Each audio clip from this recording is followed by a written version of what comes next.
From the mountains to the river flow, stories only locals know.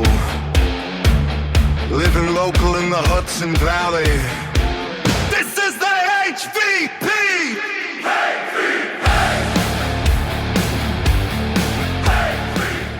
To make his decision on where he was going to play football after the Jets or whatever, he went into the fucking desert and went on a 30-day isolation to clear his brain. Like, that's the shit Aaron Rodgers does. Yeah. Like, he's The built dude- fucking different, man. That's crazy. Yeah, he ain't no pussy. No. I'm no faggot. That sounds like one of those meditation retreats where you don't talk for like 3 or 4 days. Well, and you can tell, I mean, he's opinionated, but he's not sitting here like we are, like bullshitting about dicks and farts, you know? Yeah. Or dicks and shirts. Yeah, dicks and shirts. I see what I did there? I see it. All right. So, before we start. Oh, we already started. All right. Good. So let's go then. Fucking fire it up. Let her rip. Yeah. That's it. So what do you want to say before we start? Nothing. Might as well put it out there now. Oh. No, I'm just kidding. If All it's something you want to say it for the show, say Yeah. it for the show. Yeah, I'll say it for the show. Hi, everybody. Welcome. Hey, everybody. It's Joe. Scotty. And today we have a special guest, Ed. What's up, everybody? And Ed's been probably like a lifelong friend. I mean, it's been a long time. High school? Yeah, high school. Yeah. Oh, wow. You guys known each other that long? Oh, yeah. Oh, yeah, man. Oh, that's sick. Yeah. And so we're gonna talk to Ed about his Ibeagha journey. All right. So I'm in. Yeah, he went in the fall of last year. Thanksgiving. Yeah, Thanksgiving. Yep. That's awesome. Did they feed you Thanksgiving dinner? They did. Was it delicious? It was pretty damn amazing. I mean, Yeah. that's at least what they told him it was. They went all out, and the place was fantastic. Here, take this Ibeagha and we'll feed you whatever you want. Yes, Yeah. sir. This tastes like a cow hoof. Don't worry. No, that's the Nah. medicine. That's just the medicine. You're fine. Yeah. You'll be okay. Trust me. This too shall pass. Yeah. So we've talked about Ibeagha since the show began in March. Yeah. We've talked about peptides. We talked about Ibeagha. Eugenics, all the fun stuff, stem cells, all the good stuff. Sweet. All the stuff the cool kids are taking nowadays. Yeah. So And by cool kids, I mean people like us in our 50s who are falling apart and are trying to stop fighting time. exactly. I want to live to 150. But you know what? 50 is the new 25. Well, it really is. I mean, in this society, any one of us at the table are going to take on at least 2 or 3 20-year-olds and have them screaming Oh, yeah. in a bad way, not in like, For sure. I don't want to make it weird. Well, we talked about this already. You know, when you go to shake a kid's hand nowadays, it's like, Jello. Yeah. it's like, kiss it. Yeah. Sorry, Your Highness. I'm not here to kiss your hand. Yeah. Like, Dude, what the hell is the name of that show? Game of Thrones with Joffrey? yeah. You ever see like Game of Thrones? There's like this weirdo like beta kid who was like the prince. He ended up being the king, but he was like the most frail, dainty little fucking weasel ever. And he got his pay. He died the most horrible death ever Yep. that he could possibly die, which was awesome. Yep. So unfortunately, that's only on TV. Yeah. So It's a book. Yep. It's based on a book. A book. I don't read books. I listen to them. Well, I got to get into that. Yeah. I got to get into that. You read, right? You read a lot. I've cut way back, man. And- Now, it's so much easier to Listen, listen right? to them. It does. It does. And you can race through a book. If you're in the car driving around, man, you're cutting 2 hours. I feel like I'm into getting more done, too. if Yeah, I- you are. And you know what's really awesome? I went to the open house this year at my kid's high school, Middletown High School, and the lady sitting there in the beginning giving us a talk, and she goes, you know, she's like, if you listen to podcasts or you listen to books, that's the same as reading. I'm like, oh, I read all the fucking time. Check. All day, every day. Plus. Yeah. I don't listen to books yet. I listen to podcasts about everything and anything, mainly comic ones, though, because I like to laugh, and I like really inappropriate humor. So, you know, that's just where I'm at with that stuff. But, you know, I definitely got to get that app where you can, you know, it reads the book to you. Oh, yeah. Yeah. And if you can, like, go to the Middletown Library. I have it already. I have the Okay. card. That's the app I'm talking Yeah. about. So I have my sister-in-laws, and Allison. Oh, and I use not it. anymore. No. No. She's like, yep. I don't use it enough. Got him. Yeah. So I have 2 books open right now. Like, I switched to James Patterson. Oh, I love James Patterson. He's from Newburgh. Yeah. So Cool dude. yeah, it's funny you mentioned that. So He put Pete's hot dogs into one of the books, which I thought was amazing. And the guy had a summer house on Orange Lake. yeah, so this Pretty cool. book, Michael Bennett. that's it. That's it. That's what I'm reading. Oh yeah. Oh, spoiler alert. Yeah. No. So Well, there's like 10 Michael Bennett books. yeah. So. So this is the first one. Okay. So he gets called in to negotiate hostage situation with A-listers at St. Patrick's Cathedral. Oh, I don't think I read that one. So that's the first one. It's called like Step on a Crack. So anyway, the Break your mother's back. sock cucka. They so the commander's like, yeah, we're waiting for whatever so and so, but he's upstate. He's got a house in Newburgh. He's heading down. I'm like, shameless plug. That's awesome, man. Love it. I love it. I love it. So, with Ed's journey, Yep. Ed, what got you there? How did you know? gonna- How did this Yeah. all happen? Yeah. So when did you hit the point where you were like, I gotta fucking do this? I've been trying to think about how to articulate that. I feel like people in general, like everybody's got a certain capacity for bullshit. Of course. You know what I mean? And then once you get topped off, you're at the end of your rope. Falling down with Michael Douglas, Bingo. right? You know what I mean? So, not to go too much down the rabbit hole, but I was Oh no, you have to. You can, okay. I retired from the NYPD narcotics division. I came home. I had a job for a little while after I retired, but it just felt like something wasn't right, man. I don't even know how to really put my finger on it, but I had crazy anxiety. I had been in therapy for years. I had terrible alcohol addiction that I had kicked, a crazy pill addiction that I had kicked, and it just still felt like something was off. Just something was off. Can I interrupt you? Yeah, for sure, bro. So, and I should also mention, because I don't think you're going to mention it, but physical fitness is priority one. One of the things that, I admire about you is that no matter what happens, you're going to the gym. If you got to go at 4 p.m. or you got to go at 7 a.m, there's days where he'll work out twice a day. So it's not because people who don't know that might be like, we should have tried physical fitness. But that was already done. Right. So. Yeah, for sure. And and that is get to another point that I'll have. This Ibeagha, it's not for everybody. This is a last ditch effort. You know what I mean? You've tried everything. You've been in rehab. You've been to therapy. You've tried whatever. You know what I mean? Nothing has worked. And then so just like most people, I just started hearing about it, seeing it on podcasts, and the more you listen to these dudes who went and had these experiences, their symptoms, it's holy shit, man. I could totally relate to this dude saying, anxiety, sleep, moodiness, just everything. So I just started thinking about it. I'm like, man, I wonder if I would be if that would be a good fit for me. And then last year, a buddy of mine who I had worked with just out of clear blue killed himself. Oh, Yeah. that happens so often. Yeah, literally, bro. Literally put out a message on Facebook, and it was over by the time you tried to call him. Oh my God. One of those deals. And it really hit me. I was like, what the fuck? How did this happen? How did he get there? Yeah. And that I just kept thinking about that a lot. I'm like, how did he get to that point? And how far am I near that? Right. I'm like, I don't think I am. Don't think I felt suicidal or anything. I'm like, but Right. how the fuck do you get Right. it's such an extreme? Right. Do you turn the corner one day and you're like, I'm not getting out of bed? Right. You It's know like, what? holy hell. I have nothing to look forward to. So between that and then, later on in the summer, it got to the point, my family was like, bro, what the fuck is going on with you? They're like, what is up? Okay, Yeah. so your family started noticing a difference in your behavior For and the person sure. you were. For sure, man. Yeah, Okay. it's super moody. I can't sleep. 1 minute I'm fine. The next minute, I'm off the deep end for nothing. So that's when I was like, let me try this shit.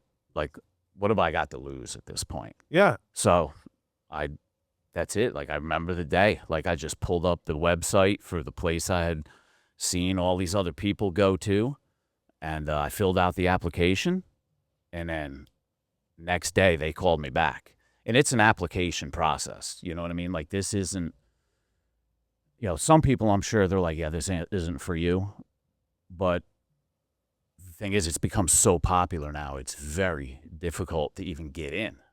Okay. So last year when I called and they accepted me, I was basically almost a year out. Today was the day. Today, matter of Okay, fact, was today. Today was Wow, the day. From last, yeah, I was supposed to go today. That's why when he told me, And I I went- wanted to make it today. Okay. Yeah. Awesome. So it's super cool. So when they gave me that news, like, you're probably a wait of a year, I was like devastated. I was like, yo, what the fuck? I was like, this, Yeah, how am I going to wait a year? like a year.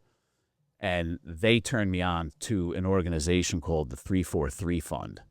And it's run by a woman out of Long Island, Angela Scudin. Super awesome human. This is a non-for-profit. Her husband was a New York City firefighter. Okay. And he was tragically killed in an accident right next to her. Like, she witnessed the whole thing. Oh, it's awful. Terrible, man. Terrible. And, you know, so she used Ibeagha to get through some of her healing process. And after her experience, she was like, holy shit, like, there's a lot of people who could use this. So she started using her own money and created this fund and started sending first responders. Oh, wow. Yeah. So I filled out an application. They took me in, and then boom, it was off to the races. Like, there's a whole integration process. So you didn't have to wait the full year. Right. This lady's charity helped the you place- circumvent all that. Right. So the organization, the company that does this down in Mexico is called Ambio Science. Okay. Ambio Life Science. And there's a whole amazing integration process. There's therapy. You get a breathwork coach.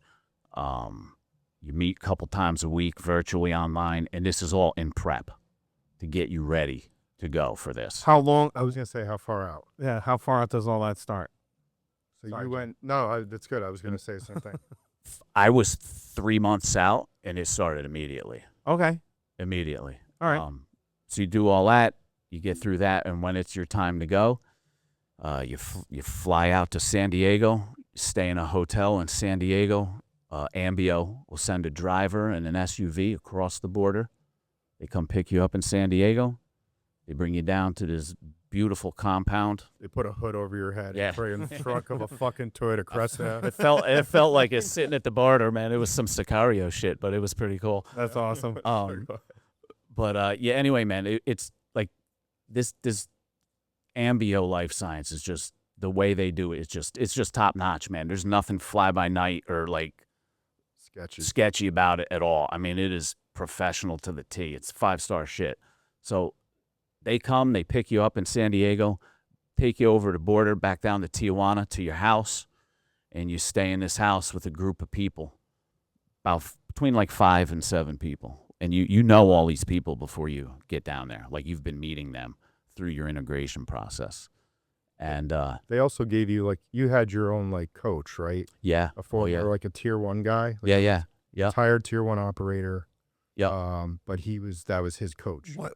Excuse me. What does a tier 1 operator mean? Oh, so For the people like me that don't Yeah. know what that means. so for special, you can speak. He was a to- SEAL. He was a lieutenant commander SEAL. Oh, wow. Yeah. So he's seen some shit. Yeah. Tier 1 operators are like that's it. Okay. And Those are your. It sounded important. Yeah. Like I said, there's idiots like me out there that listen to this. So. Oh no, smart. But this guy was great, man. He's like he is a coach, and a lot of times he's more like a therapist, and he gets you ready to go and get your mind right, go over everything and just make sure that you're ready for this. And you get down there, and it's the whole time like you're plugged in the whole time you're there. You know what I mean? Like, the second you step into the house, you get an IV. They start doing blood work, and they're going around once an hour, checking all your vitals and everything. Like, they're on it. So the first couple days you're down there, you're doing some yoga, some breath work classes, some group meetings, all of that. And I want to say like maybe the second or third night is the night. Nice. it's liftoff. That's where you go talk to the devil, cocksucker. Yeah, man. It's Joey Diaz would say. you're scheduled to do it like in the evening around a fire with your group. Oh, excellent. I'm and- loving this. Yeah, man. It's Pretty gnarly. And but leading up to it, man, like, I mean, for me anyway, like, today is the day, you know, and you're in this house with like these 5 other people, like you've been spilling your guts with and having all these conversations. And it's like all this anticipation. there's so much anticipation. Yeah. You know, everybody's like in their own corner, like trying to get their head straight, watching TV and shit. And so no one's talking. Yeah, Everyone's just yeah. like, But so before you get started that evening, you sit down at the dinner table with this with a doctor who's on staff there. He's a ER doctor from Mexico, super awesome dude. And he kind of tells you what to expect and what the process is going to be like and like how long it's probably going to take. And he's there through the whole thing. He's there. So that night you get around this fire with everybody and you take this capsule, and that's your first dose of Ibeagha. Then you wait, and about an hour, you get your second one.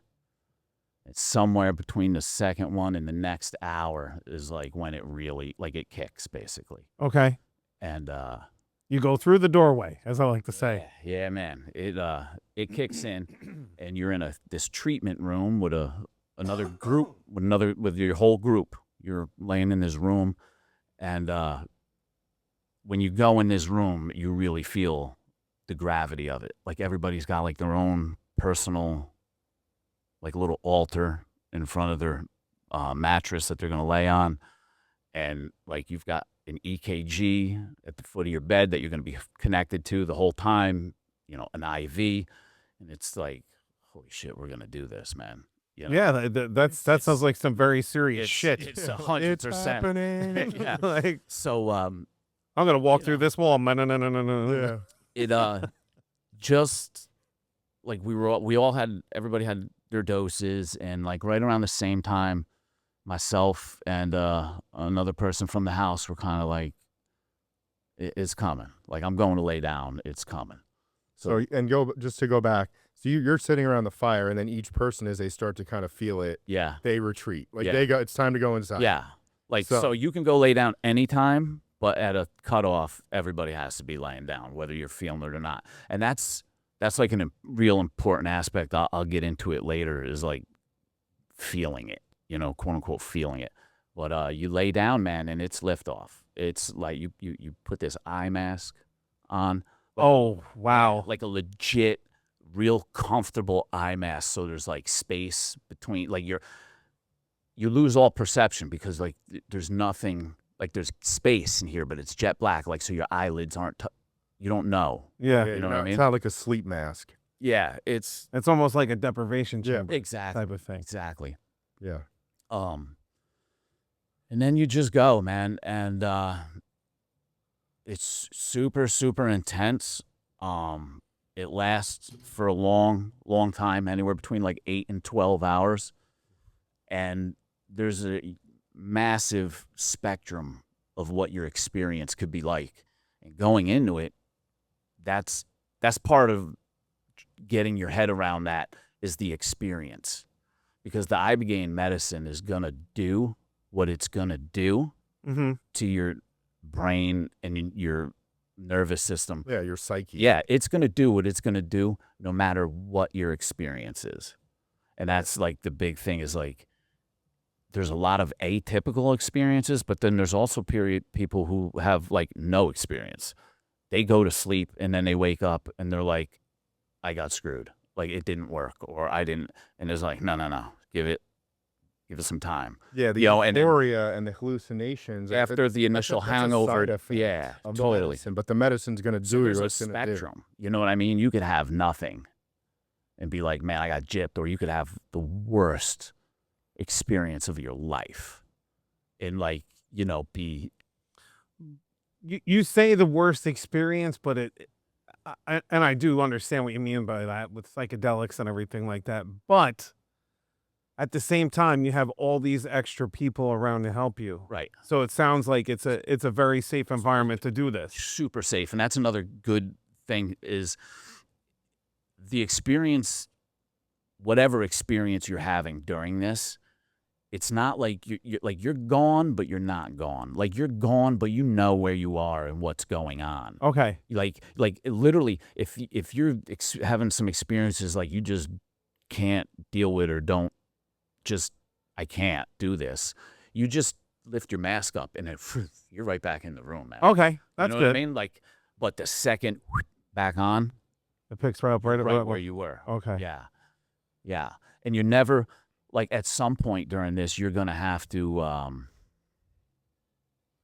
lot of people throw up. Yeah.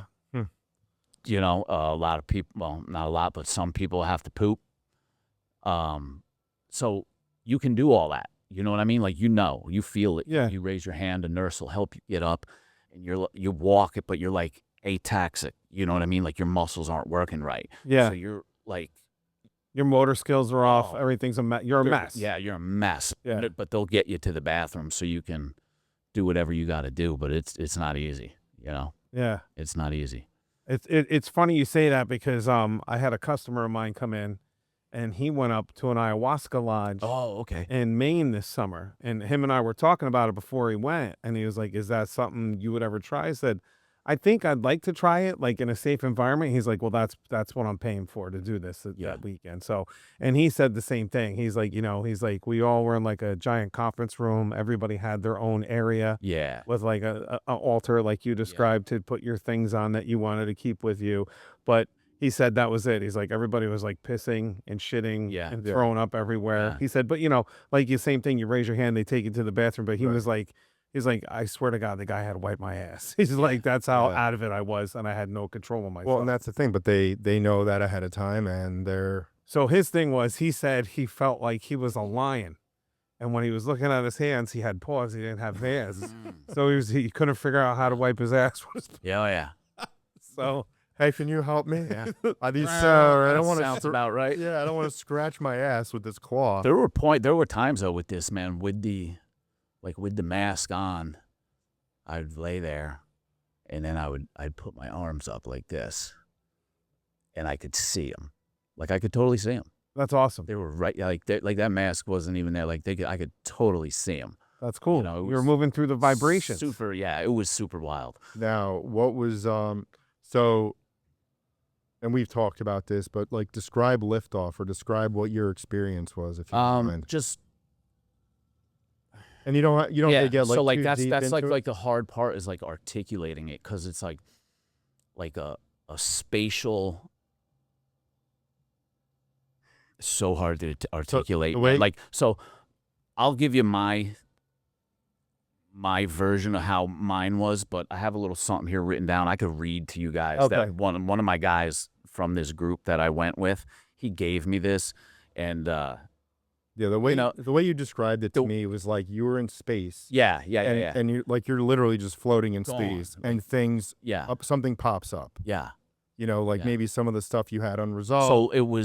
So I feel like my experience was fairly typical of somewhere like I would see everything from my life was coming in on an angle like this in picture frames, or like old school TV tubes. You know, the old school. Yeah, I know what you're talking about. Yeah, I'm as old as you. I know what you're talking about. Perfect.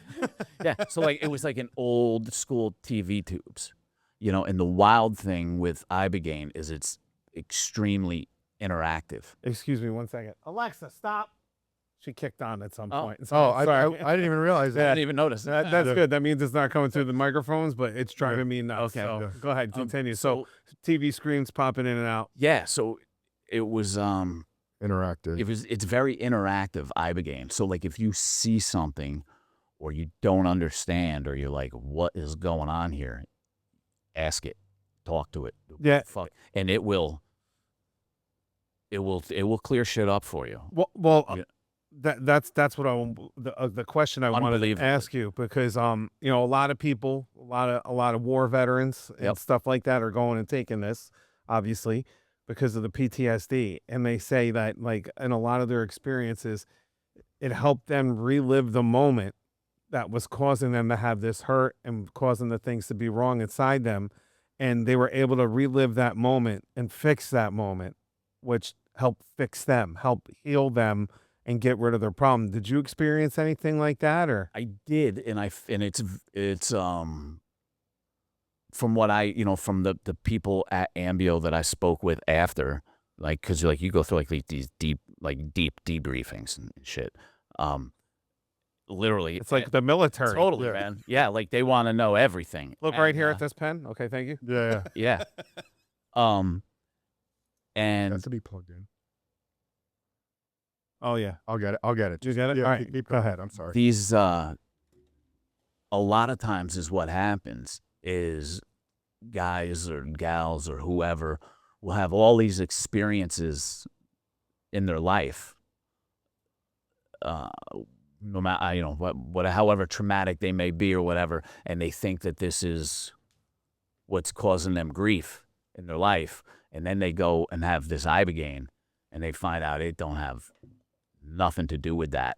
Okay. It's a lot of times it's it's some childhood shit. Yeah. Okay. Very often. And that's what, You know. when we learned, same guy, same couch. Oh yeah, yeah. Right? Like, Yeah. you learn that as you go through that part of that journey on your own, where you spend 10 years on a couch, right? Yeah. You'll figure out that 99% of everyone's shit is stuff from those developmental Freud years or during your childhood, and whatever it is. It just, most of the time it comes back to something like that. Oh wow. So you're thinking it's, you're a cop, right? And you were like, you saw your partner get stabbed, God forbid, or shot or something. You're like, it's from that.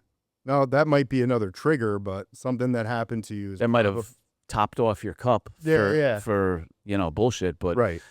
more than likely it's something that happened way before that. Oof, that's which brutal. is nuts. Yeah, so That's way brutal. and I learned that down there, So I would see all these parts of my life would come in, and I'd see them, and there was a couple things I would see, and I would just be like, wow, that's odd, or like, why, like, what is that? And it would literally go back up, and then high def, like show you. It would play it out for you. It would show you, Oh wow. and I was like, whoa, okay. So it's like whatever. Or if I didn't understand something, it would show me the same thing, the same image, from a different angle, maybe from another person's vantage point. Oh wow. But you could still recognize the room or the situation or the whatever, but it was through someone else's viewpoint. Well, that's sick. I was gonna say, so that what it does is it's like basically random access memories. It's like bringing out things that have been deep down and like 1000%. bringing it all to the surface. 1000%. Stuff we might have stuffed away that we didn't want to remember, and Big time. but it's bringing it all out to you. Bringing it out. And then the You crazy shit was what you just said, because how you could see it from somebody else's angle. Yes. Which, Yeah. wow. So there was another like small thing that came through was I saw a picture of myself I was going to say. as a child with my mother, and it's in a picture frame, and it's like this very vivid picture of me and my mom kissing, right? It was a picture, like I'd never seen it before, but I'm like, I know exactly who that is. It was came and it went. Soon after I came home from Mexico, I went to my parents' house for something, and right on one of the shelves in my mom's living room is that photo. Like, I don't ever remember seeing it. Like, I don't. Oh, She's got pictures everywhere. Yeah, I didn't know that. But yeah, so and I saw it when I walked in the house, and I was like, holy shit. I'm like, that's the picture I saw. And you had seen that so many times that your brain had it. Yeah. And you never fucking took Yeah. never. And like realized. literally in the picture, like, it was very interactive. Like the baby, the toddler child, me in that picture, like looked at me and like, Oh wow. like said, like Bro. talked to me. Like just was like, it was nuts. Wow. It was nuts. And then I had never seen the picture, and then I saw it, and I was like, yo, what the that's crazy. Wow. Crazy.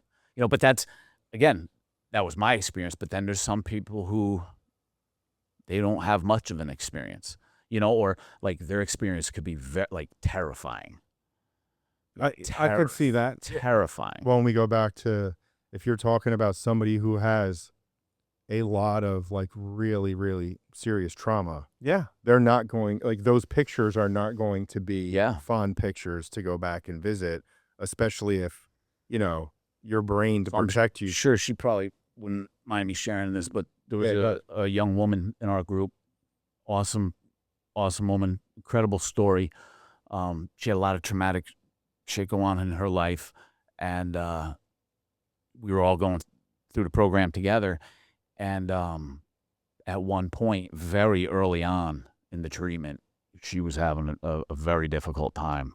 Like, she couldn't get like locked in, like she couldn't get into her own thing because she kept hearing the beep of all the EKGs in the room, and she was she thought she was hearing each one of us like coding out and passing. Oh, wow. And it was like really freaking her out. Yeah, too much. She struggled. She really struggled. Yeah. Oh, wow.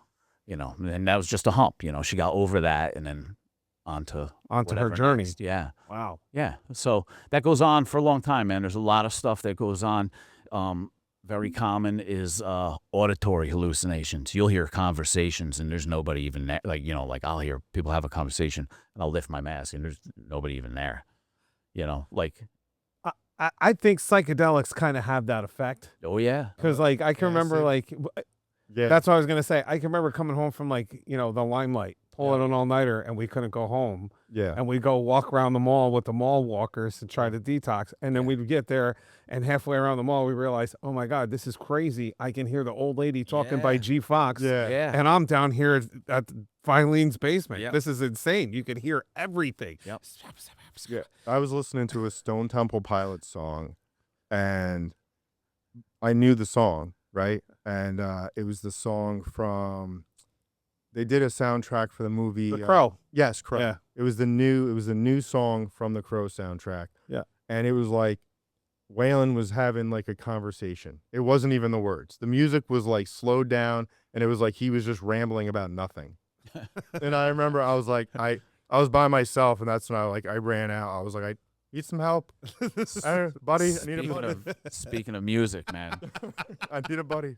We told you not to go in that room. Who's got a stuffed animal I can hang out with for a few minutes? They play some wild music during this whole experience too, man. Yeah. So they played his stuff from the Bwiti tribe in Africa. Like, Oh, where so it comes from. it's kind of like the ayahuasca music type of thing, something similar to that. Man, yeah, it's intense. Yeah. It is intense. And it plays for like the first hour.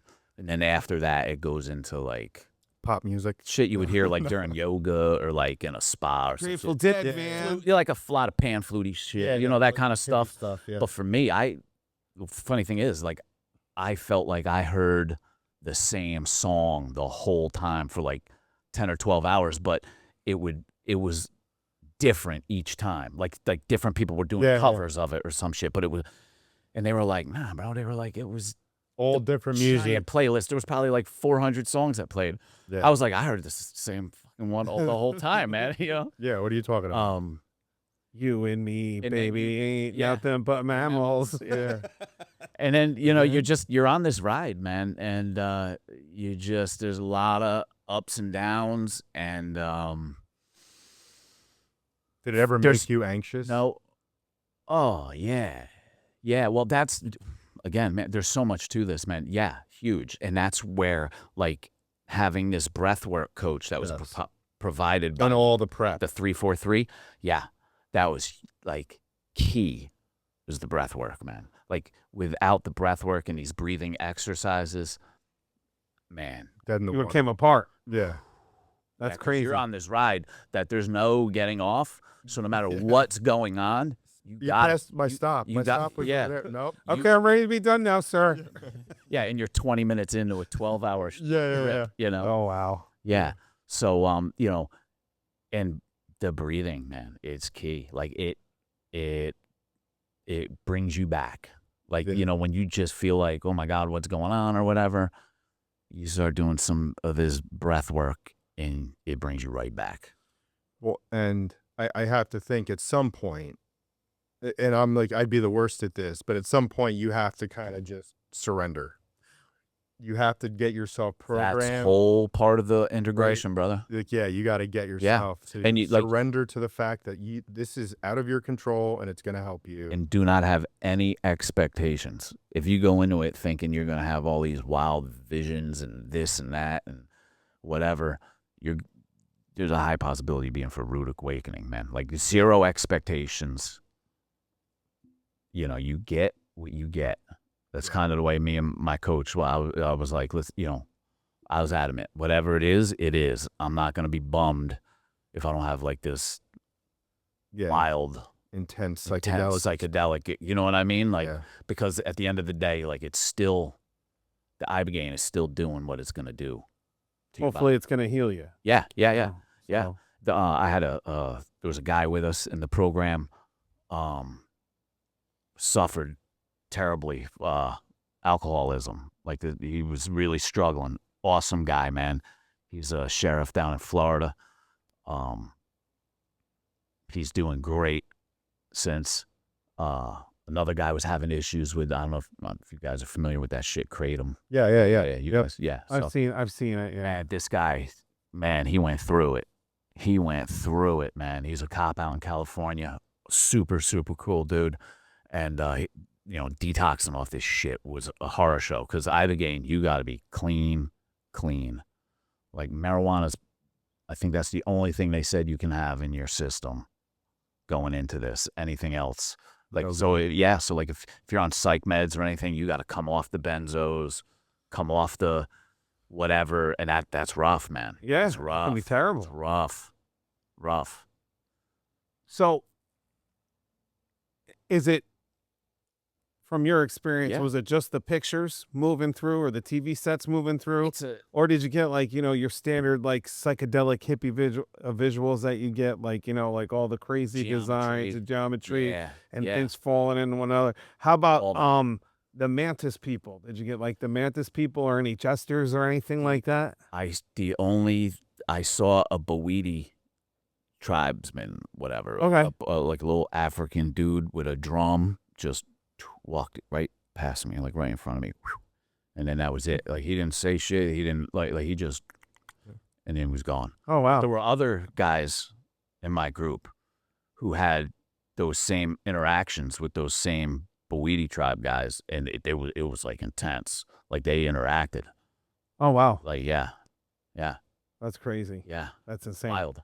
That's crazy. It's connected to the tribes that found the root. I think a lot of it is to do with the music they're pumping in too. Yeah, because like you're getting stimulated with that tribal music. That's crazy. Yeah, and like you said, Scott, I'm gonna go out on a limb and say it was a Bawidi guy. It was a little tiny African looking dude with a drum. It's a man you believe to be a Bawidi guy. Yeah, I was like, yo, that's one of them. Yeah, for sure. It has to be. Yeah, right? I mean, totally. It's all got to be. Everything's connected. Everything's connected. All of it's connected. The fact that you were listening to their tribe music, obviously, you know, it wasn't going to be somebody from a rival tribe. I mean, come on, Yeah, Michael Stipe wasn't walking through. That's me in the corner. Hey, fella. So now your experience wasn't just with Ibogaine, right? So one other quick thing, like you lose kind of track of time during this whole thing. Like you're in this dark room, the blinds are pulled, you know, like. So the only, like, you start to get, like, this little glitter of hope, and, like the ride's starting to slow down because you can hear the birds start chirping. Like, it's starting to become morning. You know, so you're like, oh, shit, all right, like, we're moving along here. Yeah. You know what I mean? Because it could have felt like 15 minutes, but it was actually hours, you know? So that's, and then everybody kind of gets up at your own pace. You know, everybody feels different. So the morning after Ibogaine is considered your gray day. It's like your hangover day. Yeah. Some people feel like $1 million, zero issues at all. And some people are like legit hungover and super bummed out. You know, that's the day when, like, if you didn't have, like, if you had expectations of an experience and they didn't really go the way you expected, that's the day you're like, fuck, it didn't work or something. You know what I mean? You start getting down on yourself, not realizing that it's doing its thing. Yeah. So you just ride out that day. For me, it was that most of the guys in my group did pretty well, man. They were up and hanging out and eating and chilling, and I struggled for like the next day and a half. Like I had crazy insomnia, couldn't sleep, and just paced around the house. Yeah, for like the next day and a half. Well, Was it like? Did you feel like it was the residual of the Ibeagha? 100%. So you were like Ibeagha Yeah. all over. Oh yeah, Okay. yeah, And you were also probably that and trying to process what you saw. yeah. And I think also too, man, there's a little anxiety there because, like Joe was just saying, this whole experience is like a 2-part Yeah. jammy. So Wait to part 2 is. so you do the Ibeagha the first day, and then the last day you have your gray day, and then the last day you're there, you do your 5-MeO DMT. Okay. So the way the staff and the people from Ambio, I've heard them explain it, kind of made really good sense to me, is you go down there and the Ibogaine is going to sandblast your brain. And you can think of the 5-MeO as the polish. It's like the icing on the cake. Now, you don't have to. Some people go and they just like, I'm good. It's not for me. But it's the experience, man. Like, Oh no, man! We bought this fucking that's what I'm ticket. saying, You're going bro. all the Like, way. How often do you get to do? And I tell you, man. Once you do some of this shit, and you have a different perspective on things, man. You know, it's an opportunity. Like, how often do you get an opportunity to do 5-MeO? Right. Yeah. That's the top of the top of the top. But I mean, if it's packaged together, Right. There's a reason. There's a reason these why. people have obviously.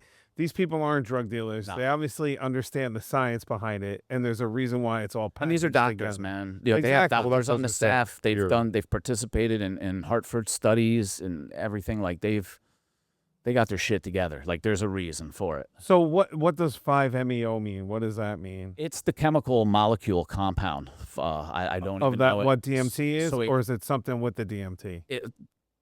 Man, I hope I don't fuck this up. That's all right. The way I understand it to be is it's the molecular compound is the 5-MeO DMT, Okay. dimethyltryptamine, something. Yeah, I'm not sure, man. But dimethyltryptamine. it comes from the venom of a toad. Okay. Oddly enough, like Naturally. Beavis and Butthead and shit. Like it comes, Yeah, from, yeah. it comes from the venom of a toad, right? And compared to DMT, it's just so much different, and it's so much more intense. And Okay. it only lasts like maybe 5-10 minutes. Yeah, it's a quick thing, Compared to Yeah. Ibogaine, you mean? but DMT. it could feel like But yeah, hours. yeah, oh yeah. And that experience, man, that is something that is extremely difficult to put into words. And that just the way you described it to me, it was like your body gets flooded with this chemical when you're about to die. Yes. Yeah. Yeah. So, That's it. I mean, Yeah. it's like a death experience. So that's the easiest way for me to articulate it is it's a death experience. Like it's an ego death. Like you go and you go and you go and then you're there. Wherever there is, I don't know, but I've been there. You know, I mean, that's what I can tell you. Like I've been there. Like it's like this isn't like it's not visual. It's not a hallucination. It's more of a dissolve. So you're like on this plane. You're Just somewhere. man, well, then you said at some Just- point you stopped. You weren't breathing. right? Like You had to remind yourself. To right, breathe. like they just like I was experiencing this death experience was so real for me that I actually like exhaled and was like, I'm done. Wow. Like you know, I'm dying. And then my coach kind of leaned over my ear and he's like, take a deep breath, you know? And then you're back a little bit. But man, I really struggle to articulate the 5-MeO. It is just so like it's wild, man. They put this weird flaky looking, looks like soap chips or some shit in like a meth pipe. And they heat it up Mm-hmm. and then Just take a hit of that. take a rip and you just keep pulling for 10 seconds and then you hold it and you hold it for another 10 and then as you exhale you kind of lean back and before your head hits the thing you're wherever you're going you're there. Oh my Like, God. you're like there's no, and it's so much different than the Ibogaine. You know what I mean? Like where you go you're there. Like there's no like lifting an eye mask or like Yeah. you're fucking 1,000% there. So it's the equivalent of when the dead people in Beetlejuice left the house and went out to the sandworms. Yeah. Yeah. That's what it is. Like there's like You're just like there. colors that you can't describe because they don't exist. I don't know how to, you know what I mean? Like That's pretty fucking. That's a pretty cool. good statement. You know, Yeah. like that's you great. can't, and just light and like the most ungodly, peaceful. I hate to sound corny, man, but No. like this love that like you can't get here. You know what I mean? Like it's just Right. I don't know, man. It's just so hard to. But this was the icing on the cake for the whole thing. It's like, and halfway through the Ibeagha part, you kind of forget. Like you're so preoccupied with focusing on that, you forget. And I think that was part of my anxiety too. Was like, holy shit, man, this 5-ME out. Yeah. Like Like this is coming up. I'm really, I must have watched 1,000 YouTube videos before I went, watching everybody's talk about their experiences, and they're even more vast than Ibeagha. You know what I mean? Yeah. Like they are like incredibly wild. Yeah. Again, I remember you saying to me, and like that another point of like surrender. Yeah. Where like, what Yeah. do you got for me? Yeah. That was my whole part. Yeah. Yeah. Like he's, and I'm not trying to tell your No, story. of course. It's your No, story. dude, I forget my own story sometimes, So he's, so the DMT kicks in, and he's basically like, whatever you have for me, I'm ready. Like give it to me, whatever you got. Let's go. as Yeah, the kids that's like it. say. That's it, bro. Yeah. Literally like surrender and fucking bring it on. I think that's what your words were, like, bring it on, like fuck whatever.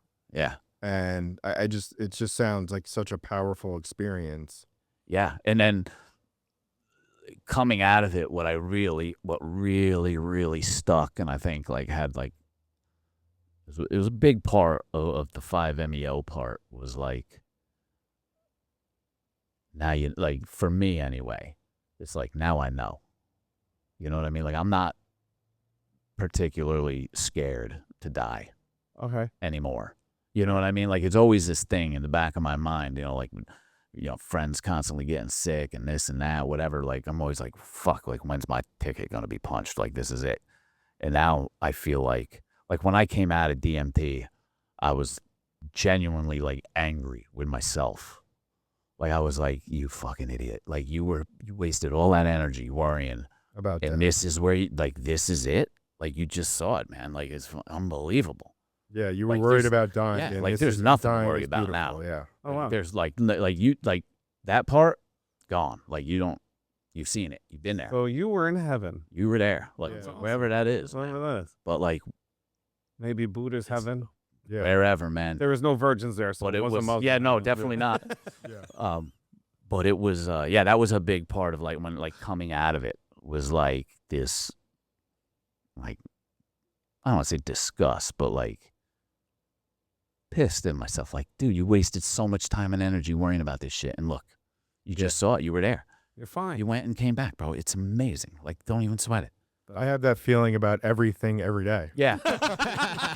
I literally, Nah, trust me, bro. I don't want to leave the house and go to the store. yeah, like, Fuck milk. yeah, right. I just, Ah, shit. it's so Catch true. a squirrel and suck its teeth. Yeah. Yeah. Well, remember, like I had to replace a step on my deck last week or the week before, whatever it was, right? And he's like coaching me through it over the phone, and it literally took 15 minutes. And I was like, I'm such a fucking asshole. Yeah. Like, Don't you hate that? Yeah, like I worried about this shit like it was like the end of the world, and it was a trip to Home Depot and a tape measure, and back All in set. back in business. So, That's awesome. It's crazy how we act like that. Yep. We act like everything is the end of the world. Well, like But then when we do it, we're like, oh, yeah. today I I'm had a fucking moron. right today I had a thing, right, and I was freaking out about the thing yesterday, freaking out about the thing this morning, and then I went and did the thing, and I was like, everybody's like, how'd it go? I'm like, crushed it. What's great is when these two episodes, yesterday's and today's, come up, Yeah. people are going to see the noticeable difference in your personality Yeah, because you have the glow. The Joe glow is back. Yesterday, you're all like, you didn't know what the fuck was going on. yeah, it was in a bad way yesterday, You know, for sure. And I said to Scotty, I was like, my head's not in it right now. Like I'm in a rough spot. Honestly, Joe has what we call white people problems. yeah. Honestly, like Dave's latte raised the game for me like exponentially. Yeah. Like, that latte, if I had no latte, it would definitely I would have been even more melancholy. Yeah, the latte was so clutch yesterday. That was like, it kept me up to like midnight Yeah. because it was real. Yeah. This guy, so the guest we had yesterday, he and his wife own an Italian cafe in Middletown. Oh, so they brought you some legit They just coffees. yeah, Yeah, he brought me texted me in the morning. He's like, hey, I'm making lattes. You want one? I'm like, yeah. I was like, can you bring Joe one? He's like, yeah, absolutely. And then he showed up with these amazing caramel Two latte. sips, and you're like, Oh yeah. I said to him, I already had a 32-ounce of coffee before I left the house. So I drank this lot, and it tasted so good. I was like, yeah. Oh, it was so good. but I had slept like shit the night before, and I went home and I was like, I can't even take a nap right now. Like I gotta go. I gotta do some stuff. Oh yeah. I took a nap. Yeah, I did too later on. I did too, Oh, but I man. couldn't at that moment. Yeah. I had to wait a little while. But so I cut you off, and Oh, you're good, bro. You're good. So DMT ends. How does the rest of the time in Mexico go? I'm sure you felt a closeness with your group, right? Like there's got to be a bond there after you go through that. Yeah, man. That was pretty intense part of the whole thing too, man. There's this group of people that you bond with, you've never met, you don't know from shit, and all of a sudden you start having these Zoom calls with a couple times a week and whatever, and then you finally meet at this hotel in San Diego, and it's like you got so much in common. Like, you know what I mean? Like you have these sessions with each other the whole time you're down there, just spilling your guts to each other, and it's amazing, man. Like they're really, really awesome. Yeah, and the love Awesome has got to group. be off the chart. Yeah, Like it's especially like, when you go through it. yeah, like everybody's just there for each other type deal. It's awesome. And it was awesome, man. Like these are friends for life. You Well, know what yeah. I mean? Like they are just, yeah, like this, like it's just cool to have. Like there's not a big percentage of the population that can relate to this shit. Right. So if there's a few people that you connect with or you've done it with, like there's a connection there, whether you try to have one or not. Yeah, You know what I mean? Like, there's gonna be parts of it that like you and I we've been friends for 30 years. Yeah. But like I'm not gonna be able to relate to what. right. Yeah. Yeah. What you went through. Yeah. That's crazy, man. Yeah. It was pretty intense. It was awesome group, man. There was, you know, cop from Florida, young lady from California who's a police officer, another police officer from California, a couple firefighters from Texas. Like just a super, super awesome group of people, man. And we just got down there and got to work and bonded. Yeah. That's insane. Yeah. It's all because my friend Joe Rogan, he came to the White House. He Yeah, said, sure. Ibeagha will help everybody. So we're signing this law. Yeah. I was like, is that AI when I saw that? Yeah. Right. It was the craziest. I think Joe Rogan was blown away by it. Yeah, he was like, I jumped on a plane. I was there Monday. Yeah. It's like, Like I just said, hey man, can we do this? Yeah, sounds good. We'll sign it. but I mean, you got to realize, like, yes, it's a drug, but this is being used as like, this isn't like a recreational I drug. don't think that this stuff has the capacity to be abused. Yeah. Honestly, man, because I don't. The medicine works in such a weird way, man, that I feel like if you took it for those, like a recreational type purpose, I feel like it would punish you in some way, or it would make your experience so terrible that you'd be like, I'm never fucking with that again. Yeah, because You know? that's the thing. They say it's like only like a one-time thing. Well, once, twice. There's some, Trevor Miller, the guy, one of the owners of Ambio, like he does it annually, just so he can stay connected or whatever. But he does I get it that. annually. It's his business. He does it. I know a few people. Listen, there's a few people in my group who are already talking about, Doing it again. round two. I guess. Like, But it's on an individual. You know what I mean? Some Yeah. people feel like. but like the people They that could- you they said were need in, yeah, exactly. Right, it's not that they want it, but they could probably need a little more. There's other than- more to it. Right. There's more. To the There's story. more that they have to get to. You know, because like some you people can only cover so much ground. some in a people certain amount of don't. You know, time. there's some people who you know, may not take the whole integration process in the beginning that seriously, or they may, you know, they just may not commit the way they should have up front. They get down there, they do their thing, their experience didn't go like they thought it would, and then they come home and they're like, you know what, let me give that another whirl, you know. Yeah, and the biggest part about, there's a lot of benefits, but I think the one that you can actually analyze in the data is what it does for people that are suffering from addiction. Oh, huge. I mean, I want to say, I was going to look it up on my phone, but I didn't. But I want to say people have, it's like in the 80 percentile of people that are cured from their addiction that don't relapse. And we're literally in the midst of, I want to say an opioid epidemic, Yeah. but it's, I mean, with fentanyl now, like people are dying at a crazy rate. And, you know, that's the conversation that we first had afterwards was like, think of how many people, you know, just in our line of work that we could have saved, you know? Yeah, 100%. And then when you layer that with the ability to, it's like a Control-Alt-Delete for your brain. So all that shit your Literally. brain thought you knew or you thought it needed, right? And it fucked with you in physiological ways with withdrawals, and you don't go through that. It's just, it's a Control-Alt-Delete. You experience it, and then you move on. Versus, you know, we've all seen the 28 days, right? Oh yeah, the methadonians. And, Yeah. Oh yeah. And I remember, well, we both handled CIs, but like, I remember a CI called me and said, I need you to do this. We got to get this guy because I can't get clean. And I was like, let me meet up with you tomorrow. I was like, you can't get clean until you want to get clean. The day that you start, when you keep pointing your finger at, oh, Scotty's supplying, I got to get Scotty because I can't get clean if he's selling drugs. That's not true. No. That's a cop out. And Scotty's That's just going gonna buy you more time. yeah, Scotty's going to get got, and then you're going to find another guy. Yeah. Because you're Oh, not it's ready. Harold's fault. Harold's got the good Yeah. shit, you know? Yeah. So until you're ready to make that move, you know, and that's why a lot of times you don't get that, you know, you're not having success. If you're not ready, if mom and dad made you go to rehab or Yeah. court mandated you to go to rehab, even though drug courts are good and they provide a lot of support, if you're doing it just because you can't stop stealing TVs from Walmart and you don't want to go to jail, then it's not going to help you. No. So I think this drug or this I won't even call it a drug, this treatment, this medication is going to hardwire you so that you don't need it. And Yeah. look at Sean Ryan, he went through it, the podcaster. Yeah. He was like, I didn't drink. He was an alcoholic.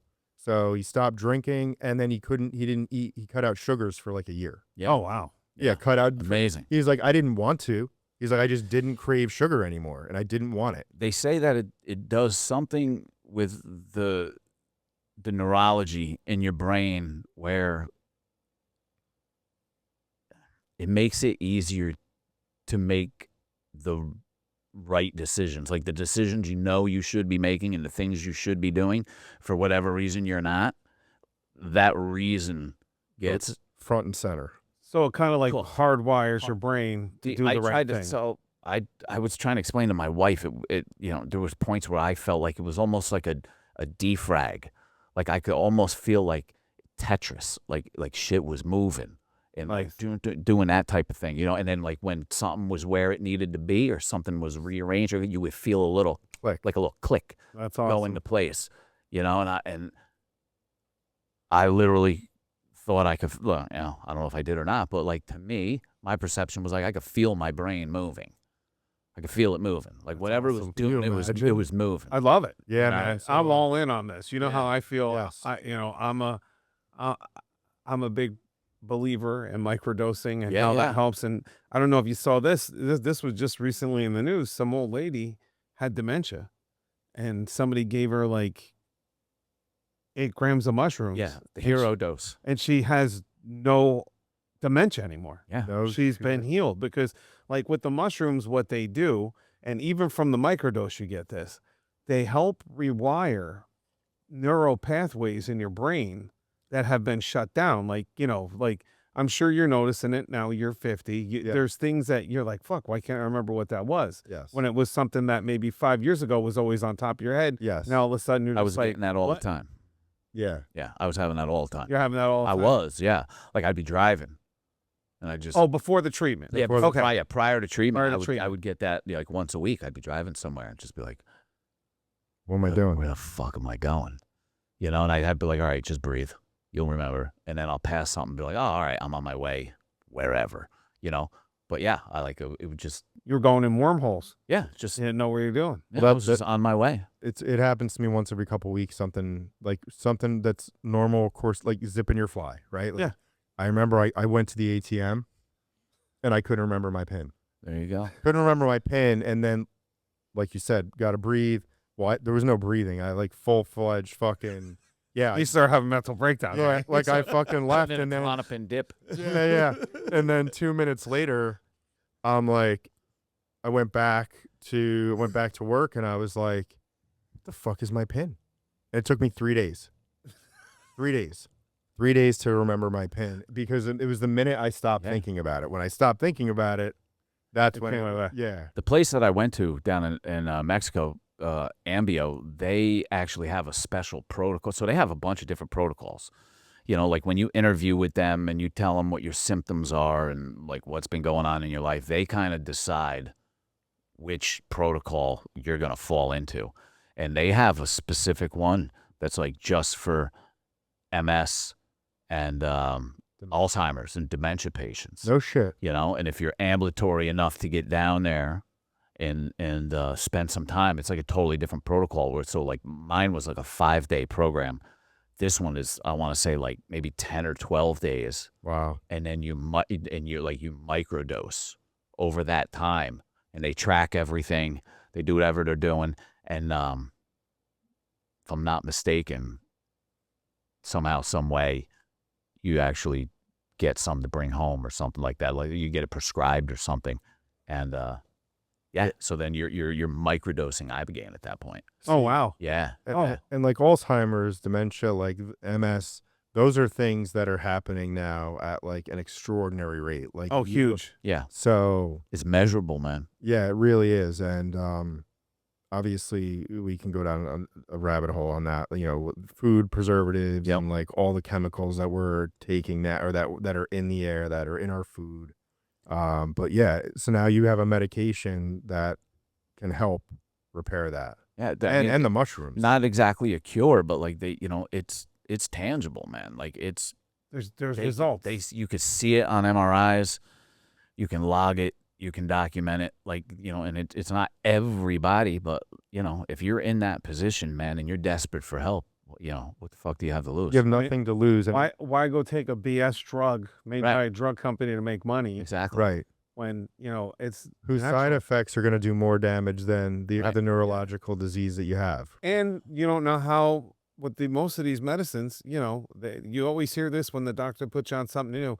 We'll take it for a couple weeks. And we'll see how it goes. If it's not working, we'll change up to something else. Yeah, when he put me on the cholesterol, Crestor. Nice. He was like, it's a low dose. You shouldn't have any side effects. Yeah. And then I talked to a friend of mine who's a doctor, and he's like, you might notice like muscle cramping in your legs. I'm like, no shit. He's like, yeah, but you're on a low enough dose. And then what he told me was, you don't have to take it every day. He's like, they want you to take it every day. He's like, but you can take it every other day, and it's still going to lower whatever the HDL. It'll just have less of an effect on your whole overall body. Yeah, but you're not. So now I don't even sweat it. If I miss a day or I forget to take it, then I'm like, all right, I'll take it tomorrow. That's awesome. Or if I'm going to go do like a heavy lift day at the gym, I'll take it. I'll wait 2 days. Because I mean, I haven't had that anyway, but I'm not trying to either. It's funny because when I told you I got put on it at my last physical. Yeah. And he told me that. He said, listen, he goes, I know you're working out a lot now. He's like, I'm just going to let you know, one of the side effects is muscle cramping. He's like, so if it becomes a problem, he's like, please let me know. But, I'm taking it not for my cholesterol. Right, I'm taking it because The Widowmaker. Yeah, the Widowmaker plaque. So it's going to Yeah. make all that not be soft, and it won't make it break off and kill me. Right. There you You go. know, it's a little different. So I think I have to take mine every day. But everybody's got their own cross to bear. Yeah. No.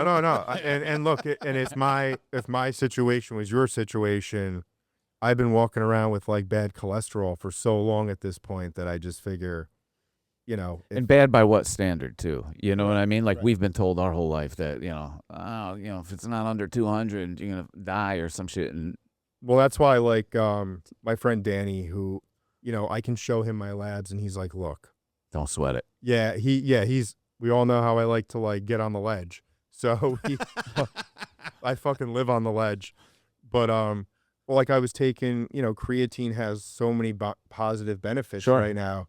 I was taking it every day, and but then your blood work came back and it was sky high, right? well, my creatinine, yeah. my creatinine was high. Yeah. But then I stopped taking it, and my creatinine stayed was high. Yeah. And I was like, so now I just tell the doctor, I'm like, but I showed Danny, and he was like, no. He was like, you want to see high? Like I've seen people's levels that are high. He's like, and it's been this way for 5 years. It's probably your baseline. At this point, right? Yeah. So now I don't even. It's a little out of range, but it's not like again. Holy what's shit. the range? Exactly. Right. Like my range is going to be different than your range. Like it's all individual. So I think that's the other thing you have to know, especially at our age, at the half-century mark. Know what your baseline is. Never say that again in front of me. Well, Gross. we're smarter, we're wiser. Yeah. We'll fuck up a bunch of lettuce head little kid, like 20-year-olds, right? I mean, Yeah. I'll shake your hand first. yeah. I like our odds over any like 20-something like kid. We're Gen X. That's the one thing I busted my nephew's chops over so bad, man. From the day, he's 21 now, but from the day him and my daughter were little, whenever we shook hands, I was like, you squeeze that thing. Yeah, That's it. I was like, you don't. I was like, what is this? I was like, what are you doing? I was like, you fucking. I was like, you squeeze it. Yeah, look him in the eye. Look him in the eye. Squeeze Go it. ahead. Go ahead. We have this guy that comes in who's actually in today. We fear shaking his hand Oh, one of because he like fucking jams in there and just like fucking iron claws the shit out of your hand. I'm like, I need like He's a killer. this is my money I'm like, maker. bro, I cut hand. I cut hair. Yeah, I need this these is my things. scissor hand. yeah. Holy shit. Yeah, it was so funny. I was like, he left one day and he shook my hand. I was like, is it always like that? So I was like, oh yeah. He's like, I hate shaking hands with that guy. He's like, he lets me know every time exactly how much of a man I am not. Yeah, right. Crazy. So is there anything else you want to talk about, Mr. Ed? Because we're about the hour mark here. No, I just like to. I really would like to put the name of the organization out there that sent me, that gave me the grant to go, man. Go ahead. Any information you have, give it to him. It's the 343 Fund, and you can find them. I think it's like 343fund.org or something like that. It's named after Casey Scudin, New York City firefighter. Scudin, yeah. They do amazing work. They're super dedicated, and like they need every nickel they can, and every dime they get goes like straight to first responders. They send firefighters, cops, EMTs, like they fund this for them so that they can get this treatment. And what's awesome is she probably the type of lady that doesn't take a dime for this just because of she knows how it's helped. I mean, to tell you the truth, she's put it out there. To tell you the truth, this whole thing is funded with her husband's life insurance. Oh wow. She took what she got from him and started and this whole started thing. this organization. I mean, that's her and him. To support everybody. Yeah, that's it. So it is 343fund.org. 3434. They 343funds.org. I put an extra 4 in there. Yeah. Because why not? And the place I went to in Mexico, that was called Ambio Life Science. They're fantastic. I wouldn't trust anybody else with this. I'm sure there's other organizations and other facilities out there, but I can't imagine it gets any better than. You would give it a 10 out of 10? Shit, yeah. Okay. They actually just opened a new house in Malta. Yeah, it's pretty intense. You were saying you had something you want. Do you want to read from it? Oh yeah. Yeah, I'll read this real quick, man. This is just a this is something that one of the guys I went down there with, we were the day we were going home and we were on our way back to California from Mexico. We were kind of like struggling to find the words to articulate like the Ibeagha experience, like, you know what I mean? Like everybody's was so different. So I'm not sure where he got this from, but it has like a little bit of everything in it. And it's just the most comprehensive explanation of a typical experience that I could find. Cause for me, it was just super hard to put into words. Sounds like it. So I'll just read this as quick as I can for you, man. Take your time. It's a minute, but so it just says, imagine that one moment you're sitting in a familiar room and everything is solid, predictable furniture, walls, and your own skin. Then, very gently at first, the walls start breathing. Not metaphorically, they actually inhale and exhale like lungs made of plaster and paint. The colors get louder, like someone turned up the saturation on a reality unit that hurts to look at. Patterns crawl out of the wood grain of the table, Aztec calendars, and spider webs made of light, your grandmother's face woven into the carpet thread. Time stops being a line and becomes a lake. You can stand on the surface and look straight down and see every moment of your life stacked in translucent photographs. You can reach in and touch the day you were 5 and crying because you lost your balloon, and suddenly you're there again, but this time you're also 30 years old. Watching yourself, holding that little kid, telling him, it's okay. Balloons come and go, but you're still here. Your ego, that voice that's been narrating, I am this body, I am that name, it starts to dissolve like sugar and hot tea.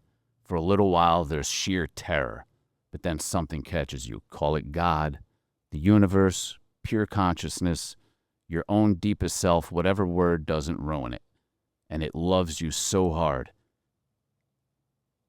that you start crying because no human being has ever looked at you with that intensity.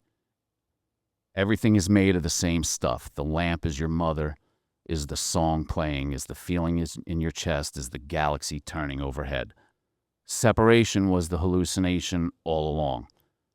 Then come the impossible geometries, infinite spiral folding into themselves, crystalline entities that feel ancient, like they've been watching humanity stumble around drunk on your own importance. Sometimes they talk without words, but you can hear what they're saying. They're telling you to forgive yourself. And the body stuff, every cell singing hallelujah, waves of liquid gold pouring up your spine, the sense that you could step out of your skin like it just an overcoat or borrowed it for one short lifetime. Eventually, the drug or the meditation or whatever doorway you went through, it starts to close. The walls stop breathing, the colors settle back down, and you land heavily in your bones and body again. Crying or laughing or both because you just remembered something enormous, and the memory is already fading, like the details of a dream. You spend the rest of your life trying to integrate even 1% of what you saw. Most people will never get it, and that's okay. You'll walk around with this secret brightness behind your eyes, loving everything a little more fiercely. That's the closest language we can get to. That's insane. That's powerful. That's awesome, man. Yeah. That's And I save that in my phone just because, like, for me, that nails it. yeah. For a lot of people, it does. Some people, it doesn't. But like, More like it's not specific, obviously, but like that is the most general, accurate. but I think it's a good description. reminder, right? Yeah, Like, huge. because you can. Huge. It's easy to fall back, and you're dealing with a basement issue or whatever, and then but if you need a reminder, you have that in there to realize that, like, I've experienced something that 90% of the as of right now, 90% of the population are never going to experience. Yeah. And you have an insight into life that people don't have. Yep. Thank you, Angela. Thank you, Casey. That's it. And thank you, Ed. Yeah, thanks for coming on and talking to us. Of course, anytime, guys. I really appreciate it. Yeah, like I said, Joe and I have been talking about this for a long time. Like we said, sorry.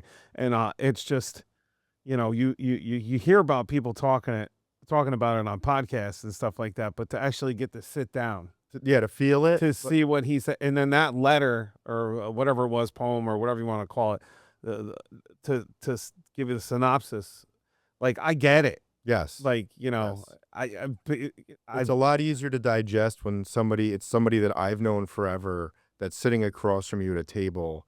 It's not some A-lister podcaster in California that is articulating it the same, but it's not. But I know you. Yeah. So, yeah. Well, for me, it's just, you know, like everything in that note and what it touched on, yeah, crazy. you know, like that's kind of like the psychedelic experience. Like, Yeah. but like, obviously this is a much heavier one, Yeah. but I mean, that's amazing. Whoever wrote that, kudos to you, because that's, Yeah, I get it. yeah, I totally, you know, I've never gone down that road, but you know, the roads I've been down, I've kind of experienced a lot of that stuff, Yes. you know? So it's like, wow. Yeah, man. Yeah, man. For sure. Yeah, man. Wow.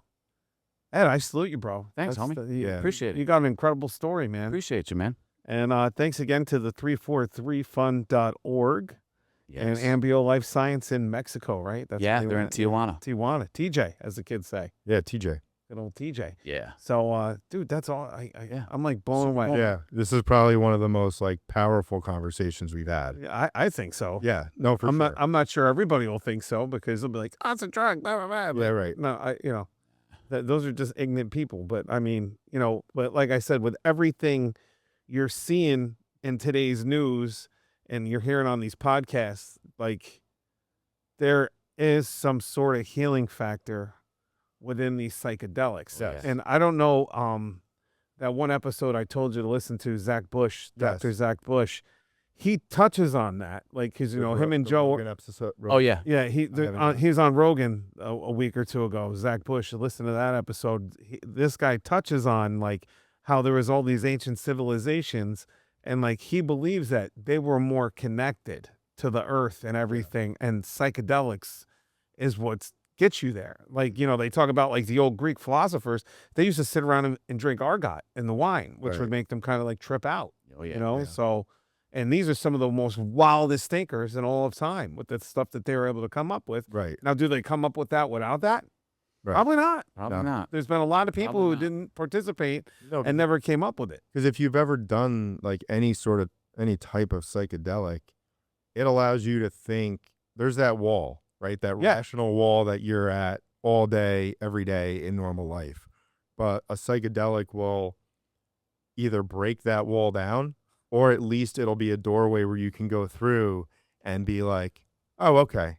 Oh, so I could do this, this, and this is where we are. That's the perfect way to explain it. That's what I tell everybody. Like, when you microdose on mushrooms, it's not like you're tripping out. You get to the door. Yep. And you stand at the door, but you Right. never go through the door. Yeah. You can see everything. You can help work out everything in your mind that might be bothering you and help you get through that moment.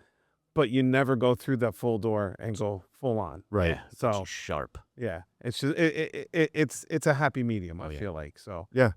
Yeah. And again, thank you so much No, for your man. time. Thanks for having me, fellas. I appreciate it, man. Anytime. And happy anniversary. Oh, thanks, Yeah. buddy. It was so weird. It popped up like that. The timing was just crazy. And yeah, we maybe one of these days we'll get a range day and we'll get all of us up to the range. That's fine. Unless yeah. there's little bang bang shoots. Yeah, Yeah. I'm long overdue.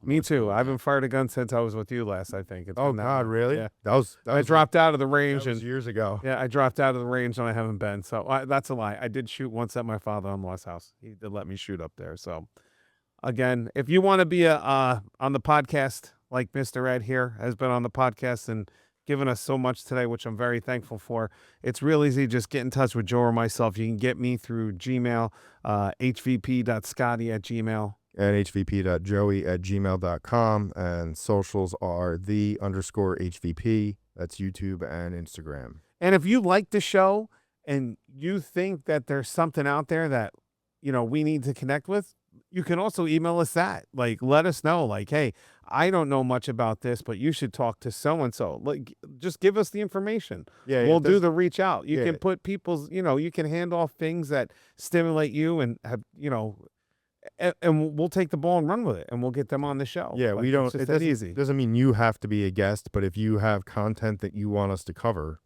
Yeah, let us know. let us know. We'll consider it for sure. we don't have any. There's no rules here, so we That's will awesome. we will talk to business owners. We'll talk to each other as we've done. Yeah. So whatever you want to hear next, let us know. Yeah, I really like this type of show though. Yeah. Because I feel like No. we're getting a lot out of it. I got a lot out of this today. So did I. So I'm thank glad, you, man. Ed. I I'm really glad. appreciate it. This is really the first time I've actually sat down and openly talked about it with anybody other than Joe or maybe my wife. Really. All right, Yeah. dude. Well, thanks, So, man. I glad you really guys had me. appreciate It's you cool. bringing me into your circle. Of course. Your circle of trust. Of course, pal. All right. From the mountains to the river flow. Stories only locals know. Living local in the Hudson Valley. This is the